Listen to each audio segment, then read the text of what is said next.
નમસ્કાર, ન્યૂઝ 18 ગુજરાતીમાં આપનું સ્વાગત છે। હું છું આપની સાથે સંધ્યા। સૌપ્રથમ વાત કરીશું હવામાનની આગાહીની।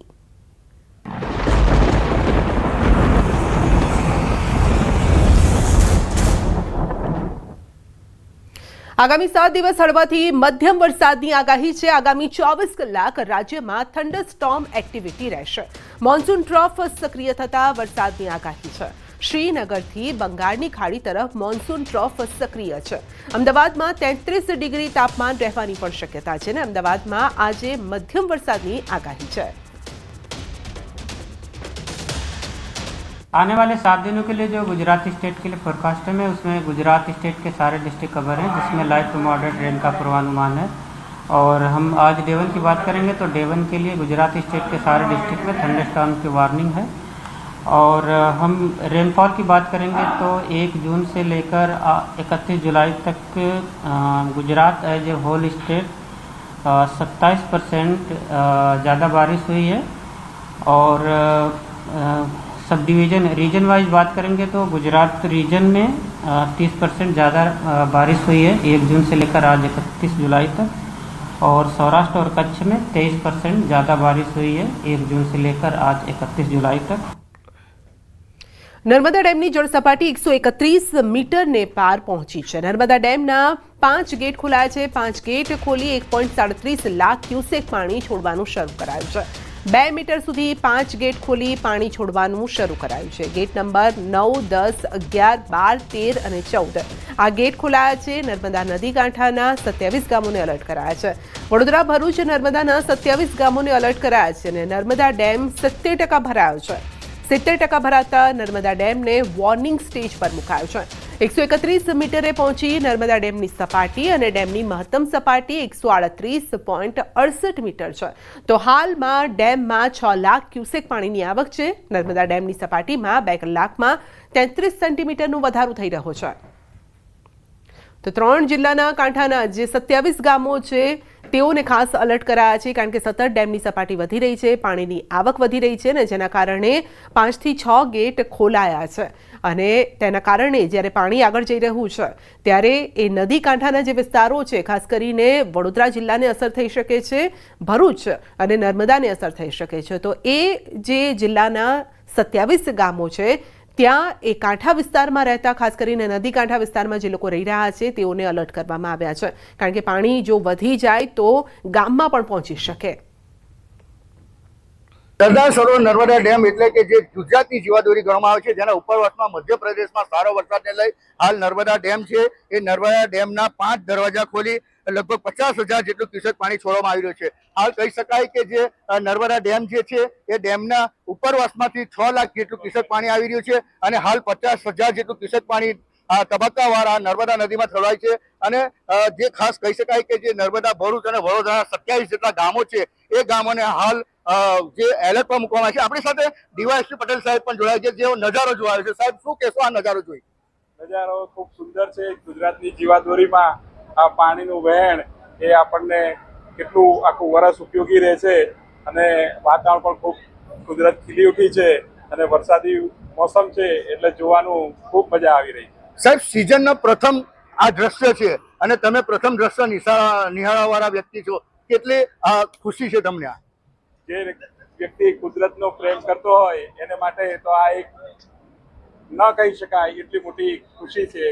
જોડે જોડે અમારે સર્વિસનું પણ બંદોબસ્ત પણ કરવાનો હોય છે એટલે બધું સાથે જ છે, એટલે બે પ્રકારનો આનંદ અમે મેળવી રહ્યા છીએ। સાહેબ, ખાસ કરીને નર્મદા, ભરૂચ અને વડોદરાના 27 જેટલા ગામોને આ અસર કરશે, ત્યાં સાવચેતીના ભાગરૂપે આપણે કેટલી પોલીસ કઈ રીતે ગામોને એલર્ટ કરી રહ્યા છે?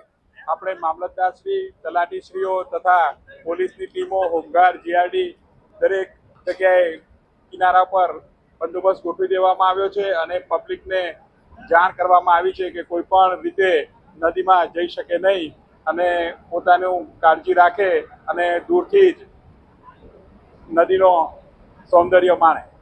બિલકુલ, આ હતા ડીવાયએસપી જે પટેલ સાહેબ છે, જેઓ સિક્યુરિટી ગાર્ડ સિક્યુરિટીમાં અહીંયા આવ્યા હતા. પ્રથમ આવતા જ એમને જે નજારો જોયો તે ખુશાલ થઈ ગયા છે.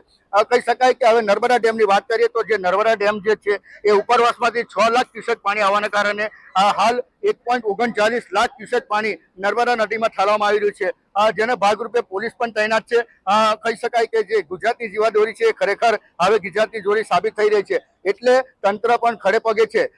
હાલ તો જે આ સિઝનમાં પ્રથમવાર આ નર્મદા ડેમના 5 ગેટ ખુલ્યા છે અને લગભગ 1.39 લાખ જેટલું પાણી નર્મદા નદીમાં વહેતા નર્મદા નદી બે કાંઠે થઈ છે. દીપક પટેલ, न्यूज़ 18 गुजराती, नर्मदा। हमारे सामने खुला तो हम इतने नसीबवान हो गए कि हमको ये खुलते हुए देख के इतना मन भर के आया, हमारा जी भर के, कि बहुत खुश हो गए हम।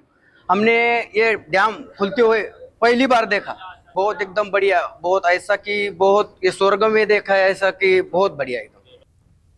અમેરિકાએ ભારતમાંથી આવતી વસ્તુઓ પર ટેક્સ વધારતા સુરતના વેપારીઓમાં ચિંતા છે. ખાસ કરીને કાપડ અને મશીનરી ઉદ્યોગ પર ખાસ અસર પડશે. કાપડ પર ડબલ ટેક્સથી કિંમત વધશે, માલ રિટર્ન થવાની શક્યતા છે અને મશીનરી પણ મોંઘી થતાં નફો ઘટશે. ડાયમંડ સહિતના ઉદ્યોગોમાં પણ મંદીથી ઘેરાવાની આશંકા છે. देखिए, फिलहाल तो टेक्सटाइल को फ़ायदा नहीं, नुकसान ही होगा, कारण कि अभी तक जो टैरिफ लगा रहा था अमेरिका, जो भी कपड़ा अपना जा रहा था यहाँ से एक्सपोर्ट हो रहा था, उसमें टैरिफ डबल से भी थोड़ी सी ज़्यादा बढ़ जाएगी. तो उससे हाल फिलहाल क्या होगा, जो भी लोगों के पास पाइपलाइन में माल है तो उसको तकलीफ आएगी क्योंकि कपड़ा महंगा हो जाएगा. सूरत के ऑर्डर कैंसिल होंगे या ड्रॉप होगा, स्टॉप होगा, उससे नुकसान होगा. लेकिन अभी मोदी जी ने देश सर्वोपरि बोला है तो उस ओर ध्यान देना पड़ेगा. जैसे अभी हाल फिलहाल में यूके के साथ हमारा फ्री ट्रेड एग्रीमेंट हुआ. सर देखिए, टेम्परेरी एक बार थोड़ा सा मार्केट में रुकावट आएगी, लेकिन अभी दुनिया जो है वो अमेरिका पे डिपेंड नहीं है. अभी पूरी दुनिया खुली है व्यापार के लिए और हम भी इतने ब्रॉड माइंड लेके चल रहे हैं. यूके से भी हमने समझौता किया है और आगे भी अपने को लग रहा है कि और देशों से भी अपना समझौते और व्यापार टीटी चलती रहेगी.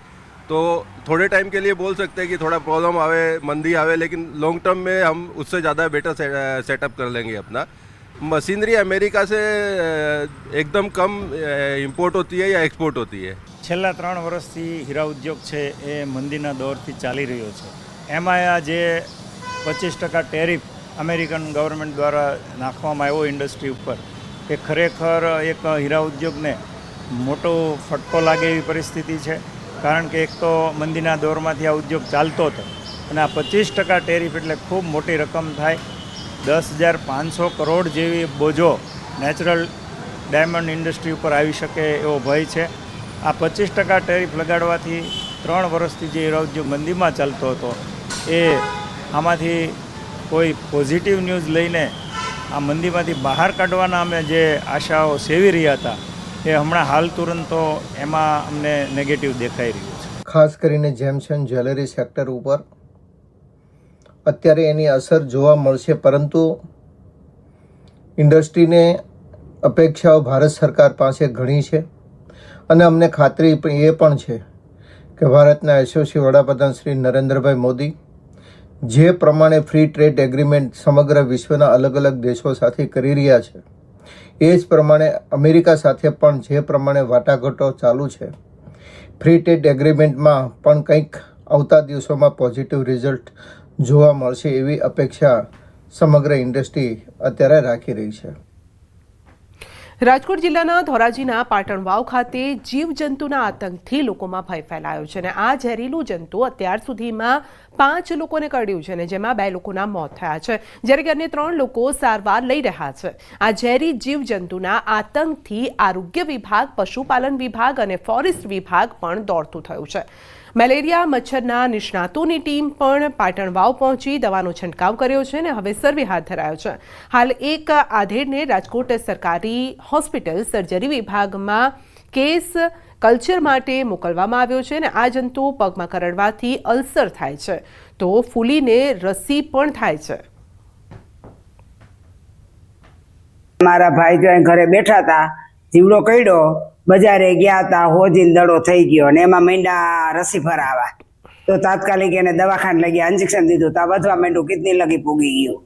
તો હવે છે ને એને સારવાર માટે રાજકોટ લઈ ગયા છે. ઓપરેશન આવ્યું, ઉપલેટા કરાવ્યું, ડ્રેસિંગ કરાવતા હતા તો આરોગ્ય કેન્દ્ર વાળા આવીને કે તમે રાજકોટ લઈ જવા નહીં કે જીવડું કઈડ્યું છે એ પગ થઈ ગયો ધફા જેવો એ બીજે દી તો બહુ હોજો આવી ગયો, પછી તાત્કાલિક ગયા ઉપલેટા ચેપો માર્યો દલસાણીયામાં. તો આ વસ્તુ ઉપર ગંભીરતા લઈ અને તાલુકા આરોગ્ય ટીમ, જિલ્લા આરોગ્ય ટીમ, ફોરેસ્ટ વિભાગ અને પશુપાલન વિભાગ આ બધાના માધ્યમથી ત્યાં સ્થળ ઉપર જઈ અને વિઝિટ કરી, વિઝિટમાં જોતા અને જાણતા બધા પાસેથી કોઈએ પણ જે વસ્તુ કરતી જાય છે એનું ધ્યાન નથી. અત્યારે હાલ જે 3 પેશન્ટ છે એ પૈકીના એક પેશન્ટ ઉપલેટા સારવાર લે છે, એક પેશન્ટ રાજકોટ સિવિલ હોસ્પિટલ પીડીઓમાં આપણે ટ્રાન્સફર કરેલા છે. એક જે પેશન્ટ છે જેમને આખા પગમાં અલ્સર છે એમને પીડીયુમાં રિફર કરેલું છે અને એમનું અત્યારે બેક્ટેરિયલ કલ્ચર માટેનો ટેસ્ટ ત્યાં કરવામાં આવેલ છે. છેલ્લા 8 મહિનાની અંદર ટોટલ 5 કેસ જોવા મળેલ છે. જાન્યુઆરી મહિનામાં 2 કેસ આવેલા હતા, ત્યારબાદ મે મહિનામાં 1 કેસ નોંધાયેલો હતો અને હમણાં છેલ્લા 10 દિવસ પહેલા 19 તારીખે છેલ્લો કેસ નોંધાયેલો. ધોરાજીના પાટણની વાત કરીએ, પાટણમાં છેલ્લા 8 મહિનાથી લોકો ઘરની બહાર નથી નીકળી શકતા. એટલી બધી દહેશત છે કે નાના બાળકોને બહાર નીકળવા નથી દેતા. જેને લઈને વાત કરવામાં આવે કે જે રીતે જે 8 મહિનાથી એક જીવાત છે, એ જીવાત શું છે હજી સુધી આરોગ્યને ખબર નથી પડી. આરોગ્ય અત્યારે કલ્ચરના રિપોર્ટ માટે મોકલ્યા છે. એ જીવાત પગ ઉપર કહી દે એટલે પગમાં સોજો આવે, પગમાં સોજો આવે એટલે આખા પગના અંદરમાં ચાંદા પડી જાય. આ જે વિસ્તાર છે એ વિસ્તાર પાટણ આપણે બતાવીશ કે પાટણ વિસ્તારમાં જે બે ઘર છે તે 2 ઘરમાં એક બાપાને રાજકોટ રિફર કરવામાં આવે છે. તેને હજી પગના અંદરમાં આખા પગના અંદરમાં ચાંદા પડી ગયા છે અને બીજા બાપા છે તે અહીંયા છે ને 2ના મોત થયા છે. જે 8 મહિનાથી જે આ જીવાતે જે દહેશત મૂક્યો તેને લઈને લોકોમાં ફફડાટ ફેલાઈ ગયો છે ને લોકો એવી માંગ કરી રહ્યા છે કે આ અત્યારે જે ગંદકી છે આરોગ્ય ખાતા દ્વારા તાત્કાલિક ધોરણે આ ગંદકી છે ગંદકી હટાવવામાં આવે. જે જીવાત શું છે તે હજી સુધી આરોગ્ય ખાતા રિપોર્ટ મોકલે છે, કોઈ જાતના રિપોર્ટ હજી આવ્યા નથી. આરોગ્ય ખાતે એવું કહી રહ્યા છે કલ્ચરના રિપોર્ટ મોકલ્યા છે, રિપોર્ટ બાદ સાચી હકીકત બહાર આવશે કે શું હતું. ઉના બગાલી, ન્યૂઝ ગુજરાતી, પાટણ વાવ. કચ્છના